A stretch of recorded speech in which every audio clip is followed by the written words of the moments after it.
Hello guys, and welcome to Daddy Share Space, and welcome to my garage shop. So right here I have my homemade MFT, and I just want to kind of talk a little bit about it.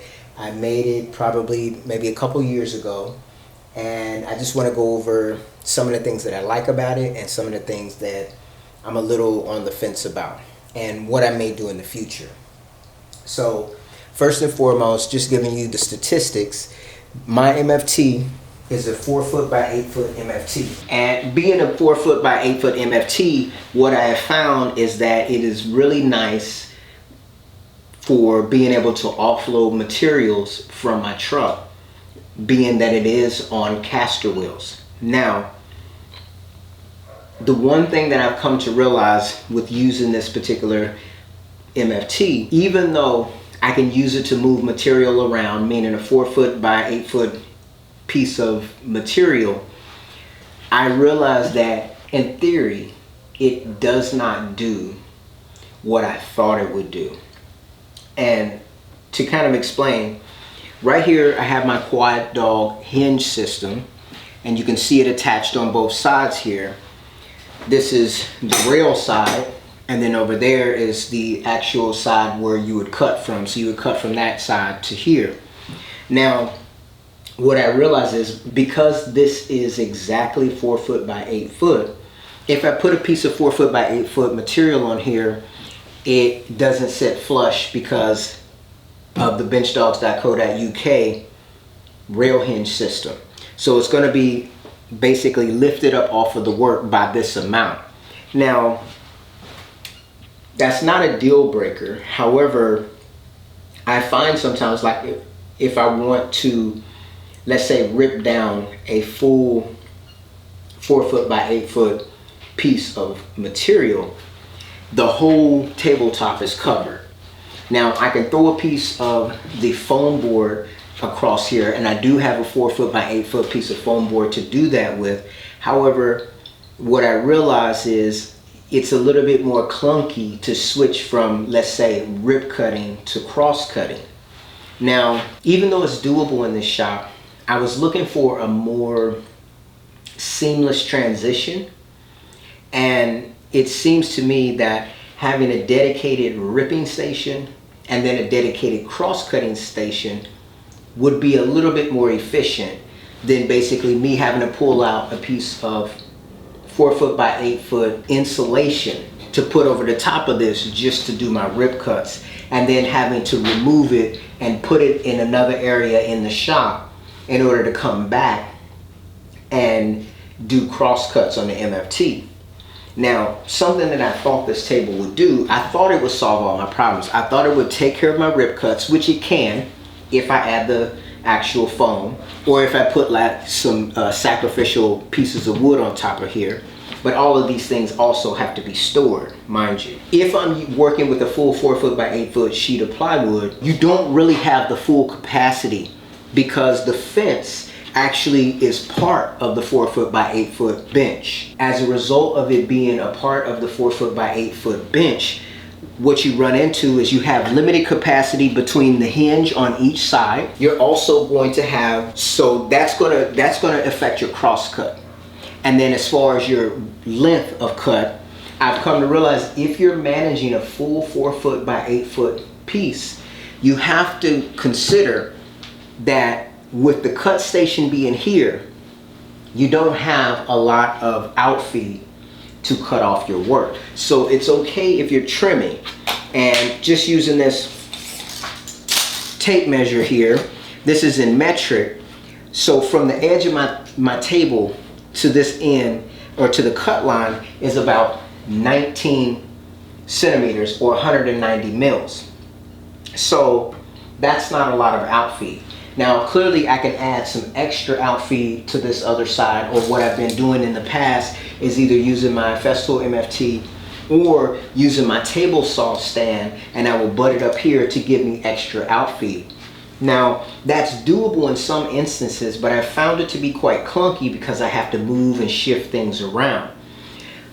What I think would be a little bit more of an efficient workflow is if I had a dedicated ripping station so that I can rip down my work, And then I moved my work to a dedicated cross-cutting station, and we're talking about wider pieces that are wider than what the actual miter saw can do. If I had a system like that, I feel like when I come out here in the shop with limited time, I would be able to get more things done in a more efficient manner.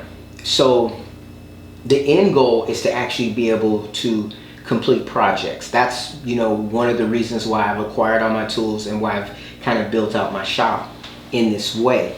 It took a lot of trial and error to get to this point, and obviously it took a lot of money. But the goal is to kind of have a seamless transition from one station to the other. And I thought that this MFT would be the heart of the shop and be able to provide a whole lot of functionality. Now, I'm glad that I bought my Festool MFT, because what it did is it showed me what a usable cross-cut capacity is. Now, if I'm cross-cutting on this bench right here, I have to be mindful of the fact that I'm not tall enough to cut all the way across the bench. So if I move my fence up closer, which is doable, the problem with that is now I've limited my crosscut capacity so wide, but I'm still taking up ample space. Now, in theory, this table works, but it's the actual execution, I would say, is not quite where I would like it to be. Because some of the things that I may do is if I move the fence up here, then I can actually put my cutoffs behind it, which is great. It's an extra flat surface to do things.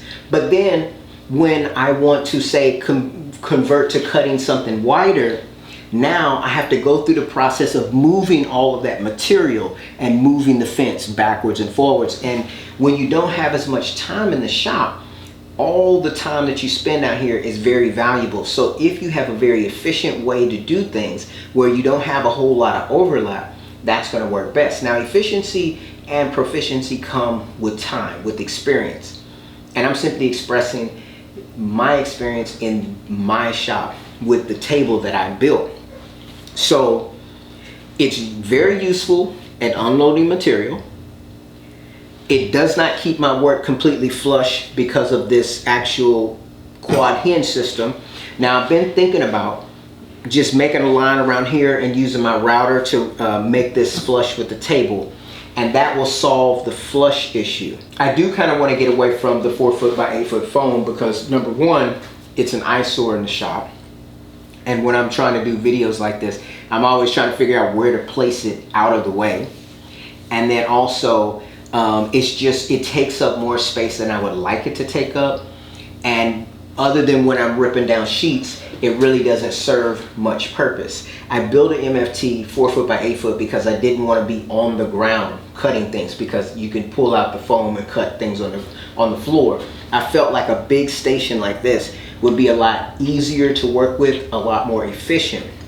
Now, in a perfect world, of which I don't live in and I don't have the space, I would have a huge table like this for these cuts that I'm talking about, but also another table where I can put things, my pieces that I cut off to the side. I feel like having a dedicated ripping station and a dedicated crosscut station is a little bit more efficient than having to move things back and forth.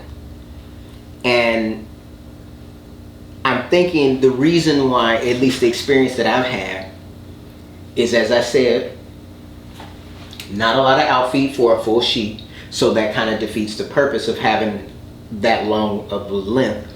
Not able to reach all the way across the table, having to constantly move things off the table and put things back on the table, having to consistently move fences and stuff like that. It seems to me that all of these issues they're kind of telling me that this table is capable in a way of doing too much, which actually minimizes its efficiency. Because I can cut a full sheet of plywood on here in a certain way, whether it be with sticks to keep the work up, or with the styrofoam or the insulation foam, because I can do that, I'm more inclined to do that. and then I have to move those things off with each cut. Because I can put a fence on here and I can move it to multiple locations, it gives me the ability to do a lot of things, but that ability can also lead to like indecision. It can lead to, like, say if I'm cutting pieces that are, you know, narrower, that are like here, and say I need to cut, let's say 10 pieces, and by accident I cut 9, and then I move to cut my wider pieces, and you can flip this around. You can be the wider pieces first, then the narrower, and then I move it to that other station. I have to do a whole lot of switching around on this same workstation to get back to that same place. Now, if you're using something kind of like a story stick to set your marks to make sure everything is equal, then that could help in one aspect. But like when I'm using the long fence on this setup, it has multiple stop guides on it. Now, if I'm working with something that's a known dimension, let's say 20 inches deep all the time, and my whole project, that's all it requires, then it's not quite as much of a deal or an issue, because I can simply, you know, set my different lengths, but the fence does not move backwards and forwards. When you institute changing the actual width along with changing the actual stops, I have found that it adds to error. I have found that sometimes you can get so dialed in to doing one aspect of a project, like say you're cutting all of your short pieces, or conversely cutting all of your long pieces, and you're in such a zone where you move forward to the next action. And because this is your sole workplace, this is your sole workstation, which is how I designed it in the beginning. I thought that having one workplace would actually be more efficient. I realized that if I forget anything, it really deflates the whole project, because I have to figure out how to put everything back where it was. And this is probably not more of an issue. This is probably not an issue for people that are more experienced, but being a novice, there are many times where I may make you know, a wrong measurement or cut something wrong. And if I cut it wrong, then I have to, you know, a repeat stop only works if you cut everything you need for that stop in that one session. And that's just something that comes with time, it comes with experience. But it kind of makes me have to back up when I look at this station and say, all right, do I want to just make this only go back as far as the Festool MFT and leave it there? I can't change the Festool MFT. I mean, in theory, you can move the fence a little bit forward and backwards, but if you just leave it as it is, then you have a consistent value, and you're not introducing a lot of variability, which means you're not going to have as many mistakes because you have less variability. This table gives me so much more functionality than that MFT, because I have a wider cut surface, right? I'm not putting a full sheet of plywood on a Festool MFT. Even if I put two of them side by side, it still doesn't support a full sheet of material in a way where I can actually work on it.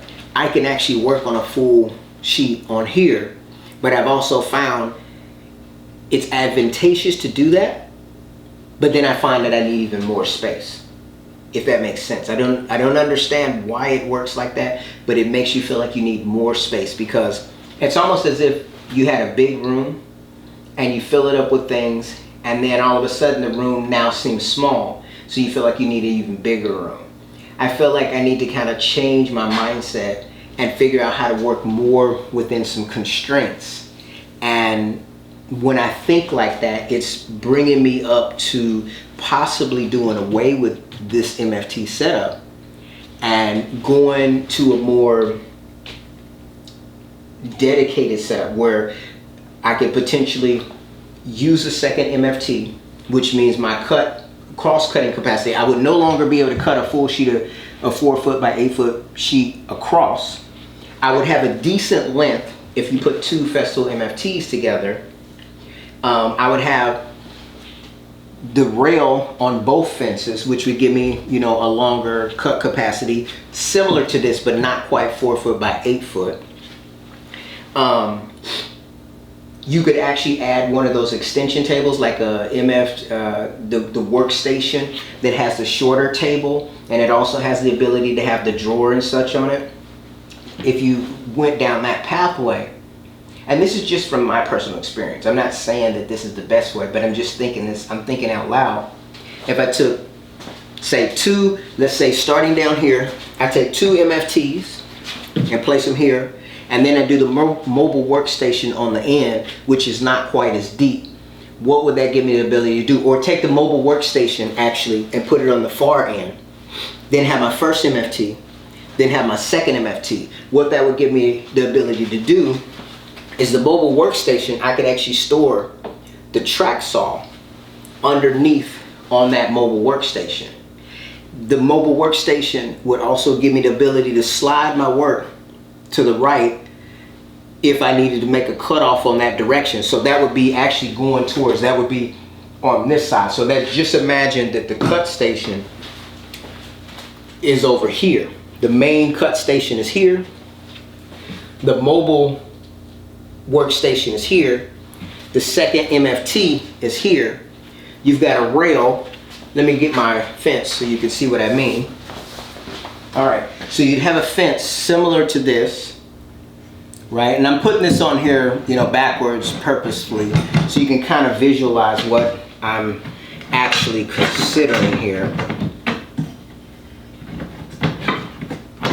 Okay, so imagine, right, I have two stops here. All right, so let's imagine that the first MFT is going to stop right about here, and then the second MFT is between here and here, right? So I have two MFTs butted up, and then this is the other MFT with my cut station here. I'll represent that with this rail, right? And right now I'm kind of shifted to the back here, but I have space to move a little bit this way. Actually, my Festool MFT is there. So MFT here, MFT here.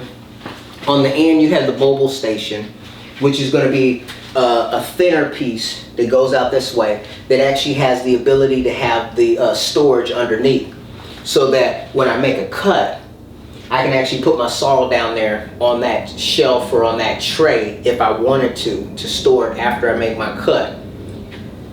Then I also have the stop block on the first MFT, and I have a stop block further down, giving me two different reference points, giving me a longer cut capacity. Now my cut capacity in this direction, let me get that number, with my current configuration on my MFT, is just under 55 or 550 millimeters. So you're talking about 550 millimeters, which would be putting my fence back here, right? So that would be moving this back. Now, so if you envision this, right, the full table itself, MFT, is about just under 80 millimeters. So just under 80 millimeters would be here to here. Now you see, that is going to give me, that's going from here, that is going to give me roughly 400, so 80 centimeters, that's 800 millimeters deep. That's going to give me 400 millimeters worth of space on the other side of the table, giving me more room to walk around this area when I'm making cross cuts. So I think that that may be a little bit better solution when you start talking about cross cutting. So then if you were doing a taller bookshelf, I would be able to lay the piece out on here. If I needed to slide it over to get a longer off cut, I could slide it over to get that longer off cut, right? Because the mobile workstation would be over this way. And the key that I'm seeing, and now we're just comparing, this solution that I built with the solution that I'm thinking about going towards. The mobile MFT, which I have the legs folded up and it's on a rolling bench right now. I can actually take it off of that bench, and as I explained before, you can lean it up against the wall. So that means if you had two MFTs that are about 800 millimeters across this way, and they are roughly, this is just a rough estimate, 117 millimeters across, roughly, from left to right. So 117 millimeters is going to come to right about here. So the first MFT, if I was going from that edge, would go to here, roughly. And the second MFT would go from here to this edge right here where I'm standing, right? But remember, as I said, I can move down the whole bench. And then the mobile MFT, I'm not quite sure how wide it is, but I know the depth is not 800 millimeters. So that gives me, as I said, more off-cut on that right side of the actual rail, which this station does not give me that, but this is the biggest key component. I can fold it all up and put it up against the wall. The mobile workstation wraps up pretty neatly. It would be kind of like that Festool vacuum over there. It would be an area where you can actually store the table in the back and put it off to the side, right? Combine that with the fact that over here I've got the Festool Capex, and it can fold up, and I can actually fold up those wings, no problem. The actual table saw can actually fold up and collapse down, right? And so what that's going to do is give me a lot more space. So say for instance I get past the cutting stage and I just want to do like assembly. Well, then I could have this whole floor space available if I wanted to do assembly, or I could use a different solution that can fold away and come back up when I need it, as opposed to having this space taken up full time, 100%. So the ripping, I'm thinking, would be replaced with an STM1800, which has the capacity to fold down and actually rest under a MFT that's standing on the floor. So this whole space could be opened up for obviously multiple reasons. If I pull the car in on this side of the garage, I can actually pull the car all the way back this way and store all of those Festool parts that I told you up against this back wall, up against the actual back of the wall, and I would have all of this space in here to actually, if I pull my truck in, I could access that, and I would still have the functionality of my crosscuts. Because I guess what I'm saying is, even though this is great for offloading material from my truck in that capacity, and it's great for being able to put a piece of styrofoam up here to cut, I can't put it away. It's out all the time. And then another issue that I'm having with this thing is, let's look down here. As you can see up underneath the table here, it's becoming a catch-all for all kinds of stuff. And I've cleaned it out multiple times, but it keeps catching stuff. And I need to come up with a better solution. So obviously, before I can move over to this new idea that I'm thinking about, I would first need to figure out how to store everything that's up under here, because it can't just disintegrate. Either I have to get rid of it, or I have to find a different storage solution. So I'm going to challenge myself to make storage solutions for all of the components that are under here before I even get to the other side of the garage, where I have a bunch of stuff that I need to figure out how to store. And if I'm successful at being able to clear up the under portion of this, then I'm going to think about moving in the direction of getting a second MFT and possibly the mobile workstation to be my crosscut station, and then getting the STM 1800 to be my ripping station. The STM 1800 also has the ability to help you pick up heavier sheets of plywood, and I do believe it would be sufficient to be able to offload materials from the truck. It may not quite be as sturdy and robust as what I built here, but it actually can fold away and get out of the way, which I think is very important in a multi-purpose shop. So the challenge is to get this all cleared up. Now, let me talk a little bit about why I designed this table like this. It's very similar to the Ron Paul design. I didn't buy his plans because I didn't feel like his plans actually were going to meet my needs exactly as they were. I actually made this portion here a lot deeper, and taking a measurement here, it is just under 300 millimeters, so that I can easily take my track saw after I make a cut and set it underneath here. That's the sole reason why this is as wide as it is. And it works okay. It's not a bad idea. However, when I cut on the edge of the rail, what I've come to realize is when I go to want to put the saw down, I want to put the saw to my right as opposed to just right up under.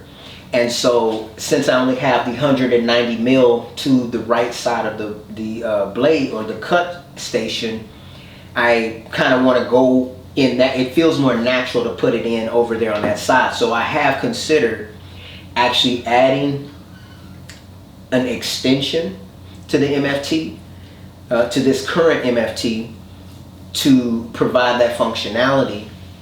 And now, so right now what I want to touch on in this video, kind of changing the, not necessarily the topic, I'm kind of showing you the two different trains of thought that I've had since using this table. I don't like the fact that things get caught up down here a lot, that it ends up just being a catch-all. I did consider, as far as upgrades, before I came up with this whole idea of replacing this with another MFT and an STM and a workstation, I considered removing the base. As you can see it here, it's got the wheel, the caster wheels, and it's just 2x4 construction. I considered elongating the whole table so that I could actually store my 118-inch rail and making actually a cabinet down here that would go the whole length, so that I could store my 118-inch rail on the bottom, which would mean that it wouldn't take up any space elsewhere in the shop. Other upgrades that I had considered with this table that obviously I didn't institute, because every time I came up with a solution to a problem, it presented a new problem. As this is the cut side, I was going to make a fold-out table to give me more of an extension, which means that it would be compacted at one point, but then expanded only when needed, which would have been, useful, because it would have gave me just one bench to work with, and it would have gave me more cutoff capacity. And I even thought about, at first I was worried about, taking up, if you look here, I was worried about losing this functionality, the ability to be able to reach in on the end. But I came back with another solution, which would have been to basically make a frame that could fold out. It would actually, and I have the brackets, I haven't even opened them, they're still in the box. I would put a bracket here, and then I would come back and I would put a bracket right here, and those brackets, and then maybe even a bracket in the center, and when it would fold up, it would still be hollow, but it would actually support work, just because of that frame for full sheets of plywood. Maybe even put a grid or something in there so that I could still have access to here, but I would also have an extended support. So that was an option that I was considering. The other option that I was considering was actually making the table wider. Now, I already know I said I couldn't cross cut all the way across, and obviously that would make it worse, but what I was thinking is to try to increase the functionality of the table was, let's say, as you can see the bracket here, obviously I could route this in so that it sits flush, or I could get some aluminum T-track and switch to a different bracket system so that it doesn't affect the top, so that I have the 4 foot by 8 foot sheet. But if I was able to go deeper than 4 foot, say, let's just say 5 foot, what that would give me the ability to do is to actually put a full piece of plywood up here, and I can make a rip station to the side. Now that would only give me 12 inches of capacity extra, but I can kind of slide the workpiece over, and then I can set a station where I can cut along in the long direction of the actual table. The other idea was very similar to the one that I was talking about on the end, was where I would put a bracket here, a bracket here, a bracket here, and a bracket here, leaving it open just like this so I can still access it, and have like a piece of material that would fold up, which would give me more of a support surface. And let's say, let's see what this is, the depth of this, and technically it could actually go all the way to the bottom. So that would give me an extra 71 centimeters, give or take. So 710 mils. So imagine me folding up a whole piece here, like this. And I'm going to get to an issue that this presents in a minute. But I would fold the whole thing up here, and I would design it to where the brackets would sit. There would be just enough space for the kerf of the saw, for the blade of the saw to go right down this area without touching the brackets, but have support. And then it would be a perfect ripping station. And then if you instituted onto that, let's say T-track along each section, so that you could actually set a fence or stops. They could be individual stops that you could take, say a known, like say if you took a piece of aluminum and say you wanted a cabinet that would say, let's say 300 millimeters, right? So this whole thing would be able to accommodate 710 millimeters. So you would fold out that 710 millimeters, which would come out to here. And imagine this as being the T-track. You would actually put a stop, and the stop would just sit there in place all the time. So stop could be here at the bottom, and you would move the stop to say 300 millimeters, lock it in on the sections. So you can either put it on the end, or you could put it on the 2 center pieces, or you could put it on all 4 sections such as this. And what that would give you the ability to do is, you see, if a full 4 foot by 8 foot piece of material was on this bench, and you could, you know, do whatever you want with it, work with it in any capacity, and it would not affect. If you lowered this down, right, inset it into the table, it would give you the ability to do whatever you need to do with a full 4 foot by 8 foot sheet, totally flat and flush. But then when you lift up this section, right, you would be able to slide the whole sheet of plywood over to your known depth, right? So the depth will be based upon the kerf or the cutting part, which would be between here and then 300 millimeters, right? You would slide it over to here, and then you would run your saw and make your cut. Once you made that cut, you would slide the wood over, the sheet work over towards you, and make your next cut, and slide it over and make your next cut. And that would give you repeatable cuts with this one station. Now, the issue that posed is obviously the brackets here. So you wouldn't be able to cut a full 8 foot sheet of plywood without cutting into this bracket. So the way that I worked around that is that the table would have to be elongated by the amount to be able to accommodate full 4 foot by 8 foot sheet of plywood going this direction without affecting the bracket, which means you would have to move the table. The table would have to be, let's say you would add a minimum of a foot. So that means you'd have a 9 foot table, right? And the bracket would be part of that 9 foot, which means that you could rip cut, and let's go ahead and say 10 foot. Let's go ahead and say 10 foot, because that gives you a little bit of leeway where you could cut a full 8 foot sheet without ever getting in contact with your rail. So that means your table will be increased by, right now, this is in millimeters. which we know is 4 foot by 8 foot, it's close to 122 centimeters, right? Which is 1,200 and whatever millimeters. It would go out with the fold down here you would add an additional 700 millimeters of capacity when you fold this out. And then if you combine all these ideas that I have, where you go out to 10 foot, and then you make, say, a 70, what do you call it, another, say, 71 millimeter fold out table to the end, which means you would have 10 foot plus a fold out to go 71 millimeters to get you even a longer cut.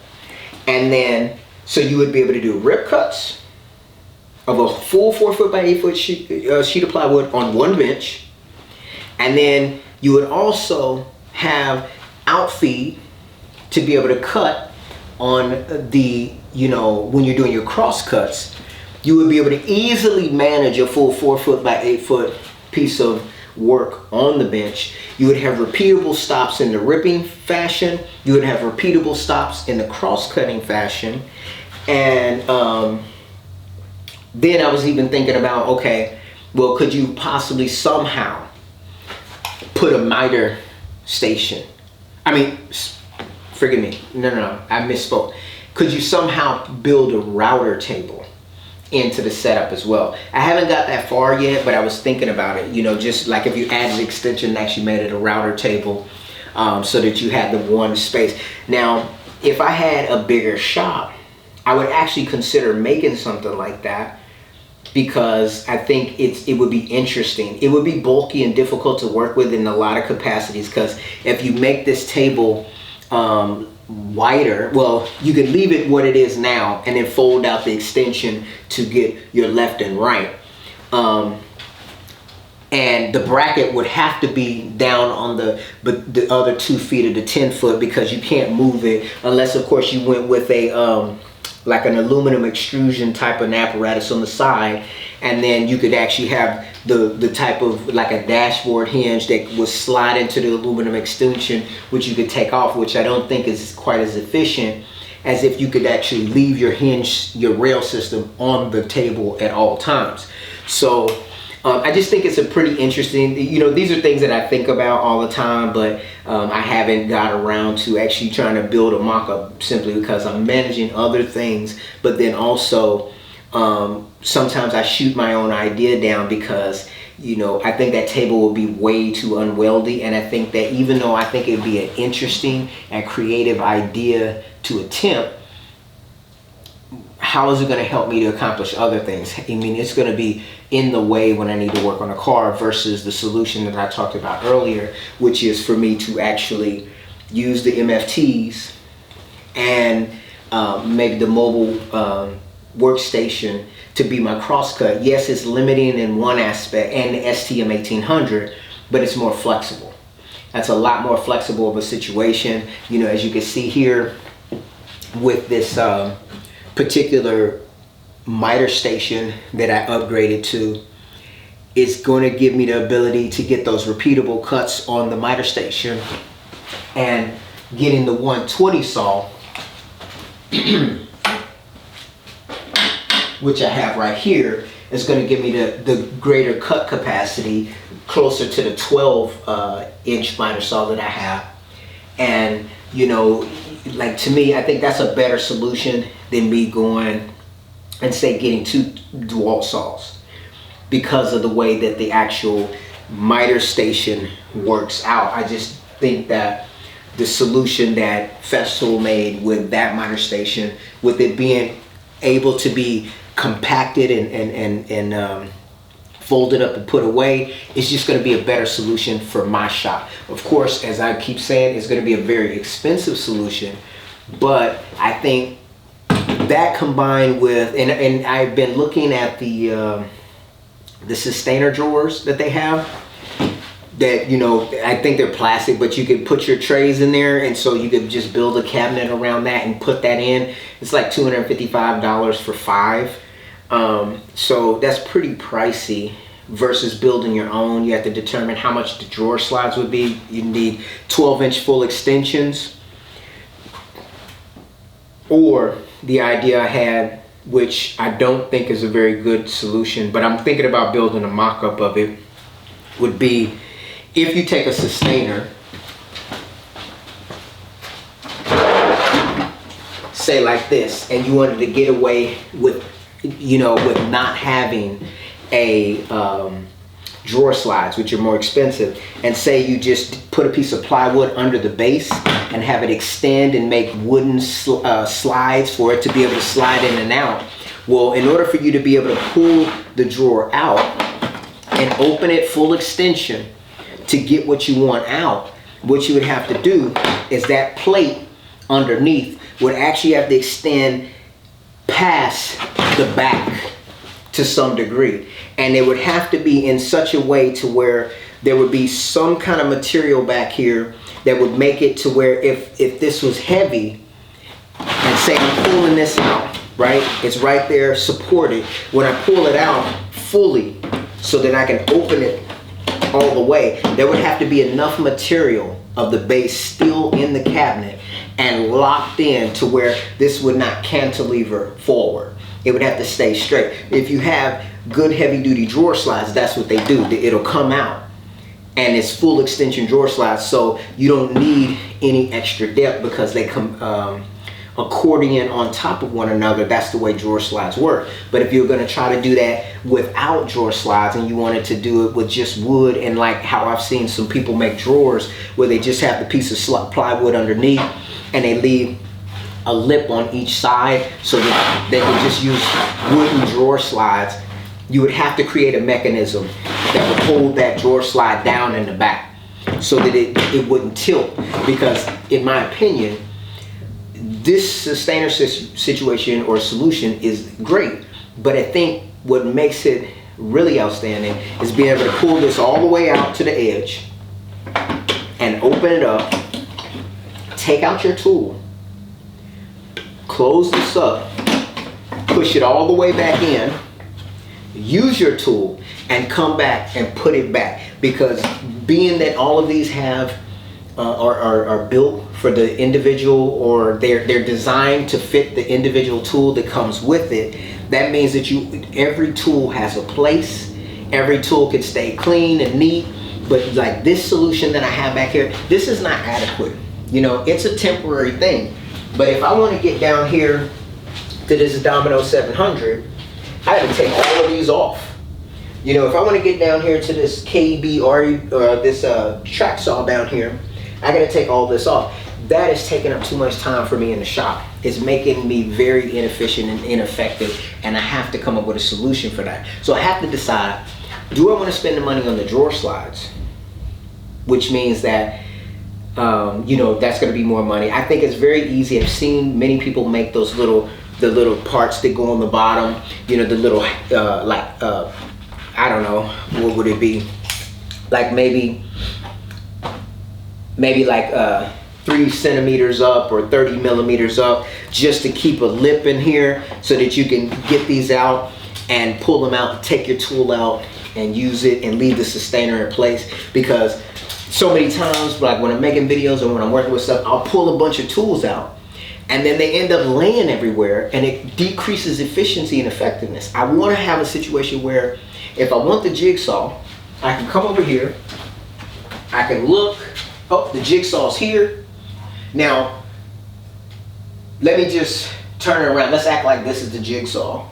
And I would just pull the jigsaw out, open it up, take the jigsaw out, use it, and then put the jigsaw back, close it up, and then move on to my next tool, whether that be a sander or a domino or whatever. That's the system that I'm looking to get at. So, as you can see, I'm kind of more of a systems guy. And because I'm thinking about the efficient workflow, I don't really consider so much the end product as much as the journey to get to the ability to create the end product. Because if I create a good solution here that's well thought out, that's well useful, then things, and I know I'm just being hyperboling, but things kind of build themselves, right? If you have an adequate rip station, because I'm not trying to make artsy type things. I'm more of a very modern, I guess you say like European design, like I don't necessarily need face frames on my cabinets. I'm good with non-face frame cabinets. And so you're talking about straight, sleek lines. Even if I was designing furniture, I would want straight, sleek lines. I would want more utilitarian and efficient and useful, functional than I do like aesthetically interesting. Like, you'll never see me making a claw foot, dresser or something like that. That's just not my style. I like straight, clean lines. And so to get that done efficiently and effectively, I feel like the system around it needs to be good, and I've gotten so caught up in this past few years trying to build out my shop. And what I realized, as you can see, the thought that I'm putting into how I want to move with this table.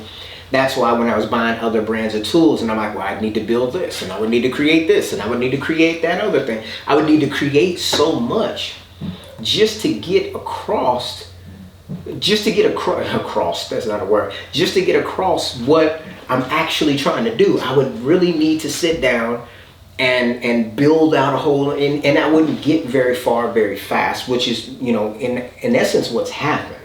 I have not gone as far as I would have liked to have gone in this woodworking journey, because to me, if you put everything in its place the way it needs to be, it's just going to be a more efficient work process. And it's simply, okay, I want to put a cabinet in a dimension of, say, 700 by 300 mil. What do? You go and you measure out, you get your sheet of plywood, let's say it's 300 mil deep, you do your rips at 300 mil, you do your cross cuts at 700 mil, you assemble it. You can assemble it with screws, you can assemble it with dowels, you can assemble it with pocket holes, you can assemble it with dominoes. It's immaterial. And then you have the mechanisms and adjuncts that will allow you to help make things square, right? Once you have all that stuff in place and you have a system and you have a nice little storage situation where you can get things out and neatly put things away, I mean, what else can you ask for at that point? That's my end goal, to be there. My end goal is not necessarily to be some fancy furniture maker or whatever. I just feel like, obviously all homes are different shapes, different sizes, so on and so forth. And so, like, say I was to move to a smaller home, well, if I build out my shop properly, and as I described before, if I replace this table with the solution that I'm thinking about, that would fit in a smaller shop. I could, in theory, maybe I wouldn't be able to leave everything set up at the same time. I may have to set up one station and do one thing and then move on to the next station to do the other thing. Or maybe I'd have to put up a tarp type thing or canopy and work outside, but it's doable. And all of this stuff, as you can see, I've got quite a bit of equipment just looking at this festival stuff in one location. But it doesn't take up a whole lot of space when it's all compacted and folded down. So it's it's kind of like walking around with a full shop,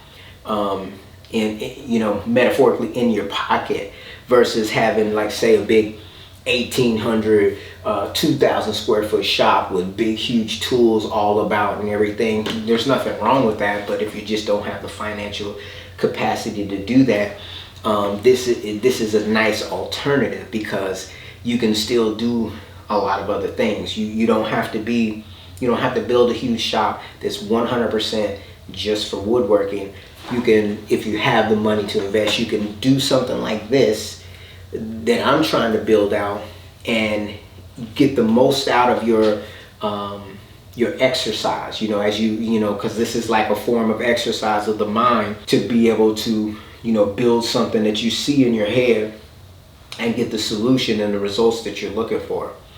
But anyways, guys, it's just a little bit of insight into what I'm trying to do in this shop space. I have to be honest, as I look at this miter station right here on this stand, I said I'd probably wait a year I was actually planning on coming home today and going ahead and actually trying to build the stand for this and put wheels on it so I can move it about, because I hate the fact that if this is in my way, I have to lift it up, either lift the saw up and move it somewhere else, and you know, where else am I going to put it except for on the table, right? And that's why I was so excited about getting that stand over there. It gives me the ability to, it has its own stand, it has its own setup, it's totally, I could just walk up to it and use it, right? I don't have to make any kind of adjustments or anything. I can walk up and use it, and it's only going to be moments to actually take this whole setup outside and still get the accuracy and repeatability that I would like to have. So that's my vision for the shop. I want to thank all you guys that, you know, take the time to watch my videos, and you know, hopefully things will continue to become more interesting in the future as I start to really delve into building things. Just looking forward, looking ahead, I have things like whether it be household cleaners or well, not cleaners, but like weed control, you know, the pest control that you can spray outside your home for, like, you know, keeping bugs down in your yard. You know, whether it be, you know, brake fluid, oil, all these things. I want to build some type of cabinetry for that type of stuff, which may fasten up on French cleats where I could just hang it and move it wherever. But my goal is to make storage for all of those things so it could be neat and not be as unsightly as it is, and clear up, you know, more floor space. I have plenty of Ryobi tools that are still stray and strewn about the shop that I need to make French cleat holders for, or cabinets to put things in. I still have several Milwaukee tools and DeWalt tools that I need to get up off of their horizontal surfaces so that I can you know, see my tools and understand what functionality I have available to me. A lot of things have been duplicated, obviously.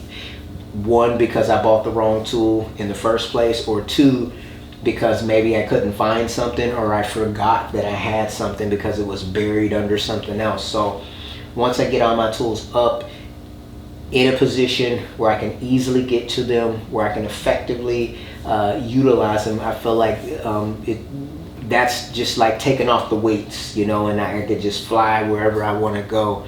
I hope to get to that point at some point in time, but you know, I'm enjoying the journey. That's the main thing. I'm enjoying the journey.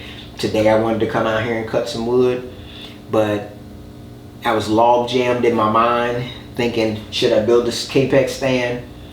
I also want to build a rolling base for the UG stand for the table saw, and the reason being, because I'm always shifting and rolling things, I think making a little base for it so that it's something not too robust, just kind of lightweight, maybe something that when I use it, it makes moving the saw around easier, where I don't have to actually try to lift the whole stand at once or take the saw off and then move the stand, but rather, like, if I'm in the middle of using it, I can just kind of roll it to the left or to the right, or reposition it accordingly. But then also I want to make it small enough to where I can actually maybe hang it up on the wall, like on a French cleat or something, so it's out of the way when it's not in use. So those are the ideas that I have in my mind. Will I do the extras on this MFT? You know, I might just toy around with that idea until I get those other items. But I think the first order of business is I still have a few unboxing videos that I need to get out, and then I also need to clear up the bottom of this table. That's kind of like mission number one. If I can get the bottom of this table cleared out, and you know, have everything that's under here be in a useful place, that is really going to be helpful with the rest of this workflow and getting everything else organized. I still got to make a clamp rack for my Bessie clamps. and I want to kind of have a better solution for my shop tools, and I still haven't figured out where I'm going to put my lawn and garden stuff.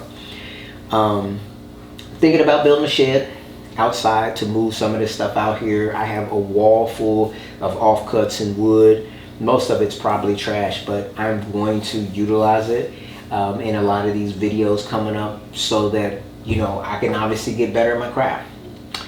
Anyways, guys, I'm continuing to ramble. Thank you for taking time to watch the video. I'll see you in my next one. Take care.